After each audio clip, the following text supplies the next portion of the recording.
1 Samuel 1, à partir du verset 1. Je lis dans le Seigneur.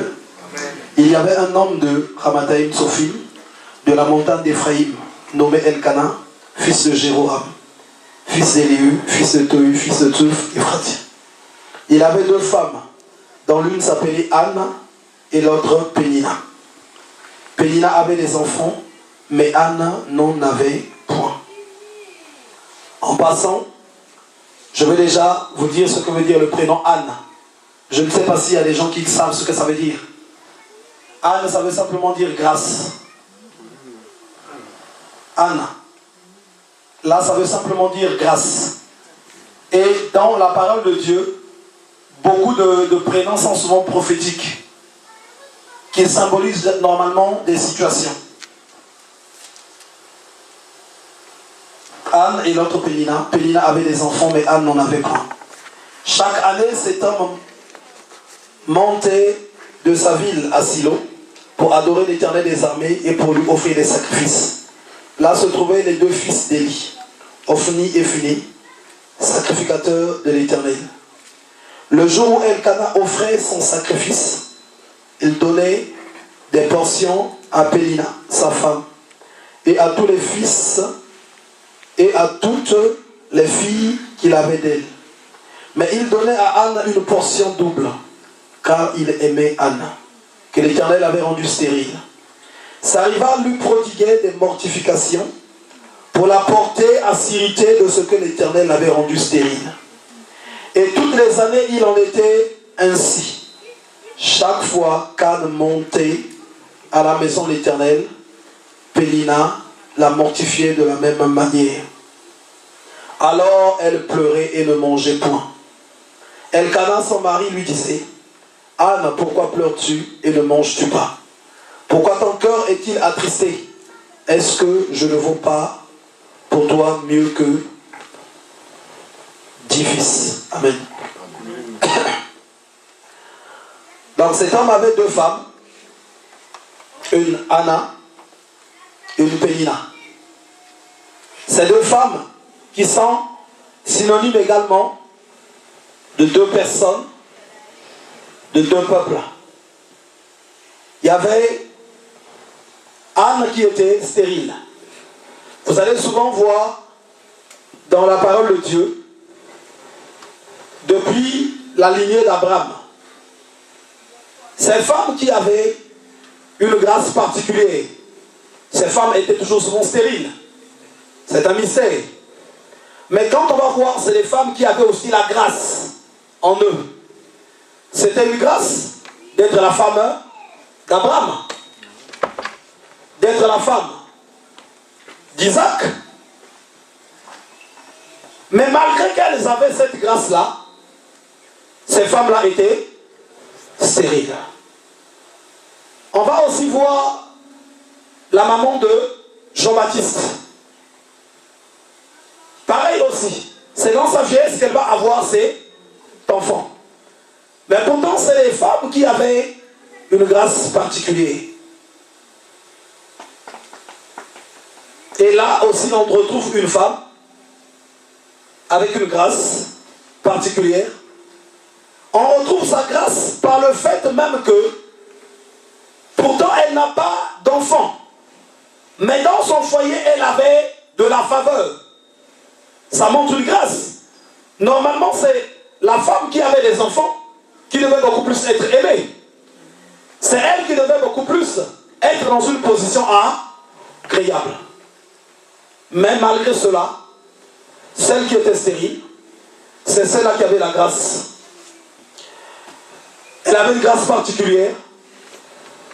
Elle recevait une portion double. Elle avait la grâce d'être toujours dans ce foyer-là aussi. Parce que logiquement, elle serait même partie. Après tant d'années, pas d'enfant. Mais quand on voit les Écritures, on s'aperçoit qu'elle n'était pas consciente vraiment de la grâce qu'elle avait. Elle n'en avait pas vraiment conscience. Elle pleurait et elle était à la merci de sa rivale qui lui prodiguait des mortifications. Donc Pénina, chaque fois, se moquait d'elle. Pénina, si on est attentif, normalement Pénina devait se foutre de cette dame. Pénina était comblée. Pénina avait des enfants. Elle avait des enfants. Pénina devait savoir que dans 2 matins, son mari va mourir. Elle va partir. Anne aussi va partir. Mais c'est ses enfants qui vont tout hériter. Donc elle devait être tranquille. Mais cependant, il y a quelque chose qui se passait au milieu d'eux. Dans la vie de cette femme-là, Pénina, elle savait, elle sentait, elle détectait qu'il y a quelque chose de particulier dans sa rivale. Il y a quelque chose. Ça symbolise même 2 peuples. Ça peut symboliser le peuple païen et ça peut symboliser en même temps, donc le peuple païen et le peuple chrétien. Ça peut symboliser même dans l'église ceux qui ont la grâce de Dieu et ceux qui n'en ont pas. Ça peut symboliser ceux qui sont appelés à accomplir, à exécuter certaines choses pour Dieu et ceux qui n'ont pas été appelés à ce genre de choses. Ça symbolise aussi 2 camps. Le camp de la grâce, le camp de Dieu, et le camp de l'ennemi. Puisque cette femme Pénina, vu qu'elle était jalouse de sa rivale de Anne, ça veut dire que son cœur était ouvert à beaucoup de mauvaises choses. Il y avait certainement la haine, la jalousie, la colère qui venait prendre place en elle. Et ça, c'est l'ennemi qui venait semer, remplir cela. Il y a quelque chose qui est très important dans ce passage. Vous voyez ce que dit le verset 7. Et toutes les années où il en était ainsi. Chaque fois qu'Anne montait à la maison de l'Éternel, Pénina mortifiait de la même manière. Alléluia. Amen. On ne dit pas que quand Anne allait préparer la nourriture ou allait faire la vaisselle, mais on dit que chaque fois qu'elle montait dans la présence de Dieu, et ici on ne mentionne pas la montée de Pénina. Dans ce passage, on ne mentionne pas la montée de Pénina. Mais on ne parle que de Anne. Chaque fois que Anne montait à la montagne, montait dans la présence de Dieu, chaque fois qu'elle allait dans la présence de Dieu, je ne sais pas où partait Pénina. Et toutes les années, il en était ainsi. Chaque fois qu'Anne montait à la maison de l'Éternel. Est-ce que Pénina montait aussi? Et pourquoi était-elle jalouse de la montée? Pourquoi ça se manifestait seulement dans cette période-là, au moment où elle montait à la maison de l'Éternel? Souvenez-vous que David dit: et j'habiterai dans la maison de l'Éternel jusqu'à la fin de mes jours. Pourquoi? Parce qu'il y a un mystère. Être dans la maison de Dieu, être dans la présence de Dieu. Quand tu es dans la présence de Dieu, il se passe quelque chose. Quand tu es dans la présence de Dieu, il y a des mystères. Il y a des choses invisibles qui se passent, mais que l'ennemi voit. Quand bien sûr, tu montes dans la présence de Dieu avec une très bonne disposition. La parole de Dieu dit que l'Éternel est près de tous ceux qui l'invoquent. Mais de tous ceux qui l'invoquent avec sincérité. C'est quel psaume ça? Le 141? 145? 100 combien? Quel psaume? Pour ceux qui notent, on va rechercher ce psaume vite fait.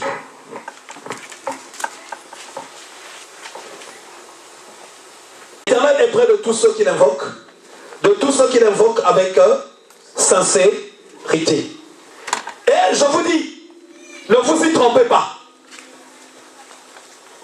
Dans la maison de Dieu, ou sur cette terre, on ne peut pas tout de suite, parce qu'un tel prie beaucoup, parce qu'un tel fait beaucoup ceci, discerner qui monte avec sincérité dans la présence de Dieu. Mais l'ennemi le sait. L'ennemi sait qui monte sincèrement dans la présence de Dieu. Qui monte sincèrement. L'ennemi sait qui prend des engagements de bonne conscience.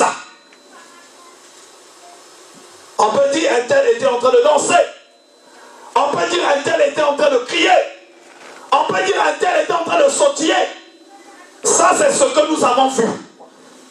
Mais cependant, ce qu'il y a à l'intérieur, personne ne peut le voir, sauf si peut-être Dieu te révèle. Mais ne t'inquiète pas. Dieu voit. L'ennemi aussi voit. Dieu connaît les hypocrites. L'ennemi aussi connaît les hypocrites. Dieu connaît ceux qui marchent dans la vérité, ceux qui marchent, qui s'approchent de lui avec sincérité. L'ennemi aussi le sait. Il connaît ces personnes-là. Il connaît. Donc voilà pourquoi, là, bien que Anne, cette femme qui avait simplement la grâce en elle, quand elle montait dans la présence de Dieu, puisque la grâce était déjà en elle, il suffisait auprès de cette personne d'être dans une position agréable. Il suffirait à cette personne de monter dans la maison de son véritable Père. Il devait se passer beaucoup de choses. Et l'esprit qui agissait dans la vie de Pénina le savait. Cet esprit-là le savait. Donc il fallait lui porter, lui mortifier son âme. Vous savez, quand l'enfant Jésus est né, que nous dit la parole de Dieu, qu'est-ce que l'ange va dire à Marie? C'est pas à toi de fournir les efforts, mais l'Esprit de Dieu va venir sur toi. Il va te couvrir. Donc c'était question comme d'une intimité entre elle et l'Esprit de Dieu. Et l'intimité, c'est pas dans les lieux ouverts que cela se fait, mais c'est dans la maison. Voilà pourquoi nous, chaque fois, on désire monter dans la maison de Dieu, dans sa présence. Et David dit, j'habiterai dans la maison de l'Éternel jusqu'à la fin de mes jours. Tu veux être fort? Monte dans la maison de Dieu. Tu veux tenir devant les pressions? Monte dans la maison de Dieu. Tu veux, comme j'expliquais, je ne sais pas si c'était hier, j'expliquais à Mama Passa. Je dis Mama Passa, pour voir le plan de Dieu s'accomplir, c'est pas de la rigolade. C'est pas quelque chose qui est facile. L'ennemi détecte toujours souvent. Celui-là, il doit aller quelque part. Il y a des choses de fois que Dieu t'a données qui sont juste vers ce mur-là. Toi, tu crois que ces choses-là sont très loin. Toi, comme tu vois avec les yeux physiques, tu ne vois pas que ta réponse est juste là à côté. Mais l'ennemi a déjà vu. Qu'est-ce qu'il va faire? Il va te tendre des embuscades. Il va chercher à te barrer le chemin. Il va mettre des pièges sur ton chemin qui vont te détourner de la voie que tu devais suivre. Et ces pièges-là, je t'assure, ils ne viendront pas comme les pièges que tu connais toi-même. Est-ce que c'était l'Esprit de Dieu qui avait inspiré à Pharaon de tuer tous les nouveau-nés au temps de la naissance de Moïse? Mais on nous dit seulement Pharaon. On nous dit seulement Pharaon. Mais derrière Pharaon, il y avait quoi? C'est Satan qui avait détecté que celui qui va venir libérer le peuple d'Israël est né. Il y a un passage dans la Bible que Dieu définit l'Égypte comme étant le monstre. Quelqu'un a le passage? Je l'ai déjà donné dans le livre d'Ésaïe. Il place l'Égypte comme étant le monstre. Parce que c'était bâti par un esprit démoniaque. Et en ce temps-là, Pharaon était inspiré par Satan. Satan avait déjà vu, il avait vu que celui qui va libérer le peuple d'Israël est né. Mais il ne savait pas où est-ce qu'il devait naître, où est-ce qu'il était. Il va dire, allez-y, me tuer tous les nouveaux nés. Au temps de Christ aussi, pareil. L'enfant Jésus est né. Comme par hasard, nombreux de ceux qui étaient au milieu du peuple de Dieu n'avaient pas la révélation. Il y avait seulement quelques personnes. Il y avait cette femme veuve là, comment l'appeler? Anne encore. Grâce. Donc seulement ceux qui avaient la grâce, qui avaient la révélation. Est-ce que nous comprenons? Amen. Le nom de Anne revient encore, hein? Donc cette femme, si je peux bien dire, son vrai nom est caché. Mais on a seulement dit la femme qui avait la grâce. C'est celle-là qui a vu que voilà, le Mashiach est arrivé. Et puis il y a eu, je crois aussi, Siméon. Mais pourquoi tout le peuple d'Israël n'est pas venu dans le temple pour venir adorer? Mais le Messie était bien là, non? Et le peuple d'Israël attendait qui? Le sauveur, non? Même Jean-Baptiste a posé la question, il y a encore un qui doit venir, ou bien c'est lui? Mais normalement, tout le peuple d'Israël devait arriver, venir adorer. Mais ils ne sont pas venus parce qu'ils n'avaient pas la révélation. Mais comme par hasard, les magiciens, les sorciers, ils ont reçu la révélation. Ce qu'on appelle les mages. Les mages, je ne parle pas des mages des films, hein, parce que dans les films, on les a placés comme des gens, je ne sais comment, les rois mages. Mais en fait, les mages, c'est les sorciers. Les mages, c'est les magiciens. C'est les astrologues. Mais eux, ils ont eu la révélation qu'il est né, puisqu'ils ont vu son étoile hein, briller. Et c'est arrivé jusqu'auprès du roi.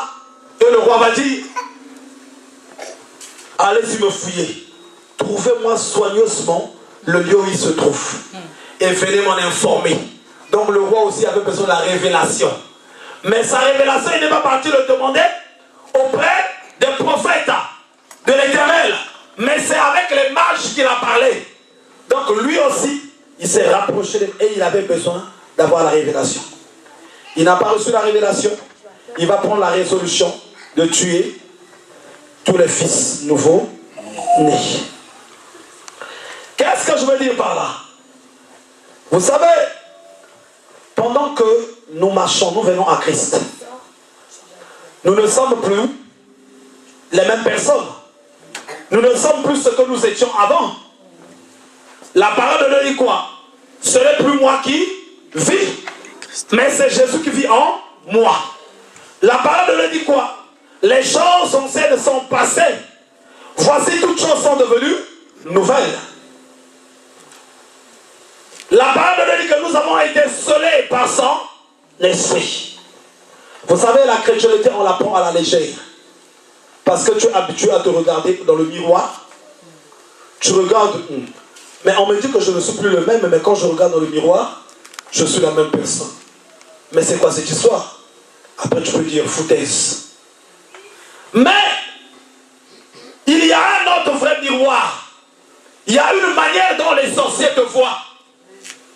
Il y a une manière dont les démons te voient. Il y a une manière dont Satan te voit. Quand il te voit, il voit que tu n'es plus la même personne.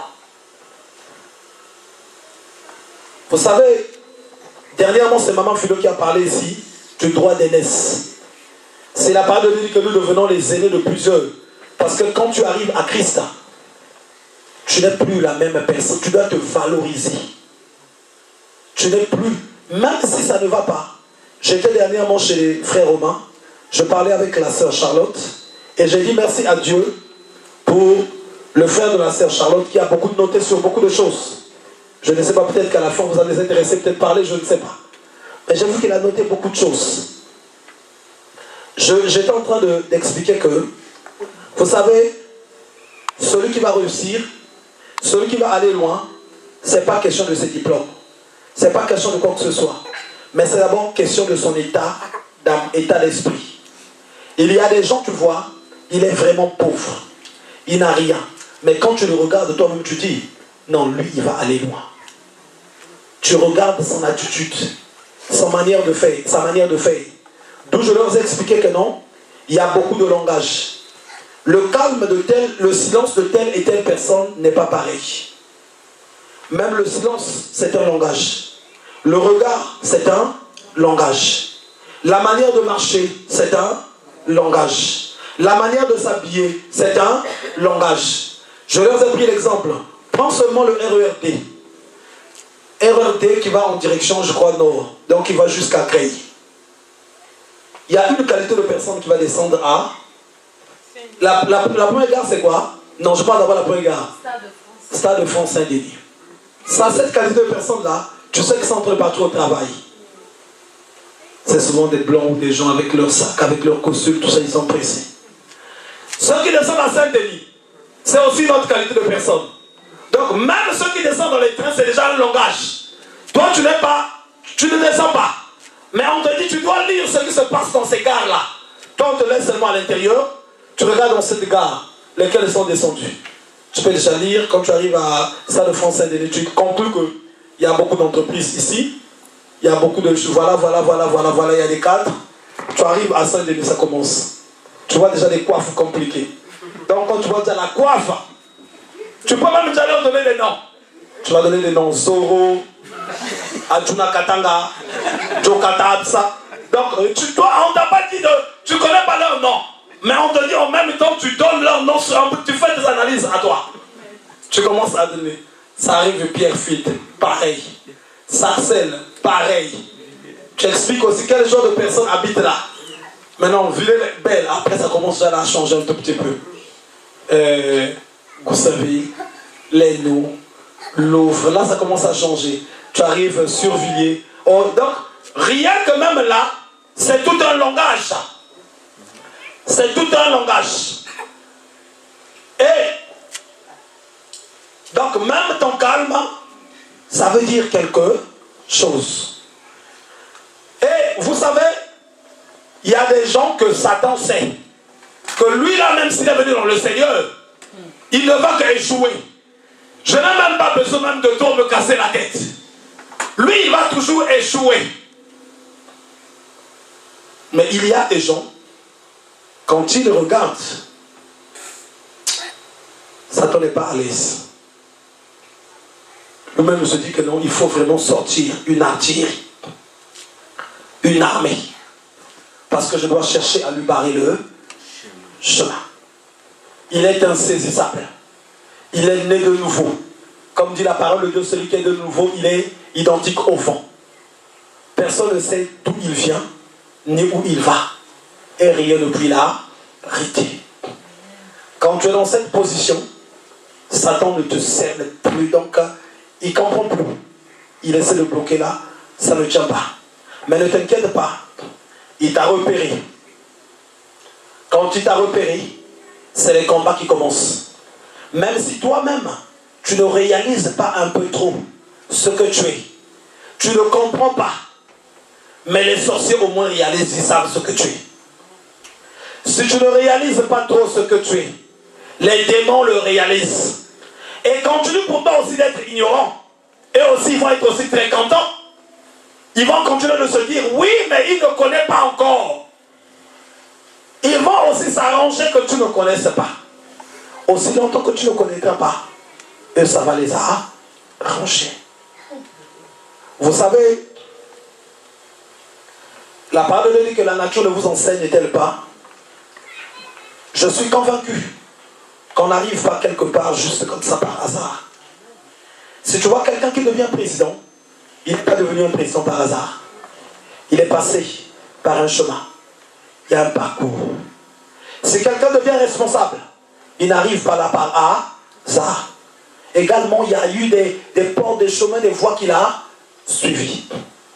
Et il y a des gens, tu n'es pas encore arrivé quelque part. Mais Satan sait que tu vas arriver. Tu vas arriver quelque part. Et comme il sait que tu vas arriver quelque part, lui, il va prendre les dispositions. Il ne peut pas arrêter. Il ne peut pas bloquer. Mais il a envie de te faire arrêter. Que tu arrêtes toi-même, que tu n'arrives plus là où tu dois arriver. Puisque celui qui est en nous est plus fort que celui qui est dans le monde. Donc ce qu'il a vraiment envie de faire, c'est de te faire arrêter. Mais comme je l'ai dit le dimanche passé, il ne va pas venir t'arrêter. Il sort là avec des cornes. Tu le vois, des cornes d'acier. Imaginez qu'il vienne ouvrir cette porte-là avec des cornes. Il y a des gens qui vont penser toutes les souffrances qu'il t'a fait endurer. Nous allons dire, oye kokota de sous et ça serait mal barré pour lui. Donc il sait que les films l'ont tellement montré un peu comment il est. La parole de Dieu, c'est la départ. Donc il ne pourra pas. Il y a des gens ce jour-là qui vont dire, aujourd'hui je préfère mourir pour le salut de cette génération. Quelle que soit sa force, nous allons tous essayer. Et il le sait. Qu'est-ce qu'il va faire? Il va se déguiser. Il va s'infiltrer. Il va faire un travail bien dissimulé. Et là, c'est ce qu'il faisait dans la vie d'Anne. Anna, la maman de Samuel. Elle ne savait pas ce qu'elle devait enfanter. Elle ne savait pas qu'à partir d'elle, un prophète devait naître pour le rétablissement de la nation d'Israël. Et elle, dans la présence du Seigneur, c'était un danger pour le monde des ténèbres. Donc Satan devait utiliser quelqu'un pour la mortifier afin qu'elle n'ait pas une bonne disposition dans la présence de Dieu. Vous savez, dans la chanson qu'on a eue à enregistrer dans le studio, les paroles que j'ai dit depuis le début, bien-aimé, consacre-toi sur l'essentiel. Ne te laisse pas entraîner par la distraction. C'est ce que j'ai dit. Pour ceux qui n'ont pas encore écouté, vous allez avoir le temps d'écouter. Pourquoi je dis ça? Satan est très spécialiste d'entraîner la distraction. Ou beaucoup de choses qui font que nous ne nous approchons plus vraiment de la présence de Dieu. Que nous n'allons plus dans la maison de Dieu.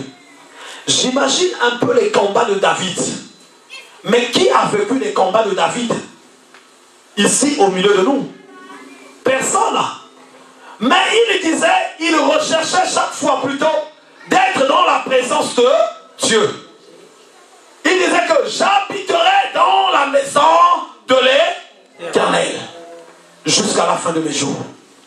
Et je suis sûr que cette situation décourageait l'ennemi. Ça décourageait l'ennemi. Dans les temps où nous sommes, beaucoup de personnes en face des combats prennent la résolution d'abandonner Dieu. Et c'est comme si quand tu abandonnes Dieu, Dieu fait quelque chose. Mais il est vraiment complet. Il est vraiment Dieu. Rempli de puissance, de force, de gloire et de majesté.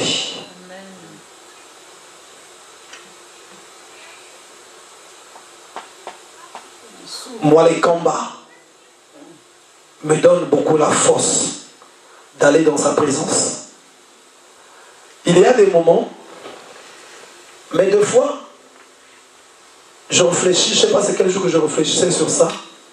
Je ne sais pas si c'est une erreur, peut-être aussi, peut-être pas. Mais ça m'est arrivé Il y a des gens aussi qui vont peut-être trouver ça bizarre, mais je vous le dis.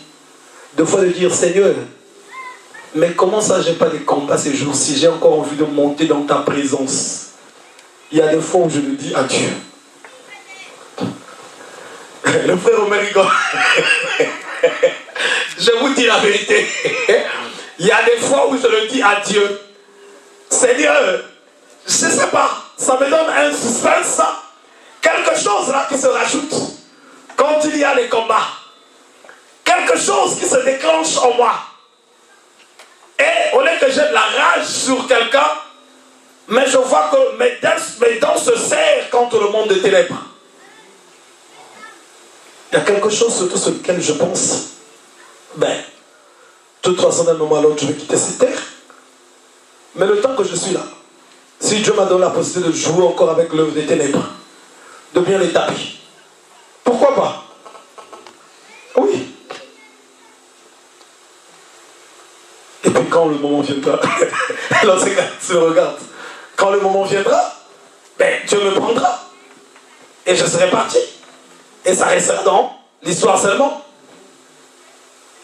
Donc quand les combats arrivent, je vous assure, pour certaines personnes, ils s'abandonnent. Pour ceux, comme dit le livre de Daniel, ceux qui connaîtront leur Dieu, agiront avec fermeté. Dans le livre de Matthieu et de Luc, voilà ce que Jésus va dire. Heureux seriez-vous lorsqu'on vous persécutera à cause du Fils de l'homme. Il va nous donner une révélation. Il dit, soyez dans l'allégresse. L'allégresse c'est plus que la joie. Soyez dans l'allégresse et réalisez que votre récompense sera grande dans le ciel. En fait, il voulait nous interpeller. Il voulait dire quoi? Que quand tu as beaucoup de combats, beaucoup d'opposition, beaucoup d'oppression, ça veut dire qu'il y a une grâce particulière qui brille en toi, que l'ennemi voit. Et l'ennemi a peur de ce que tu vas devenir. L'ennemi a peur de ce que tu seras.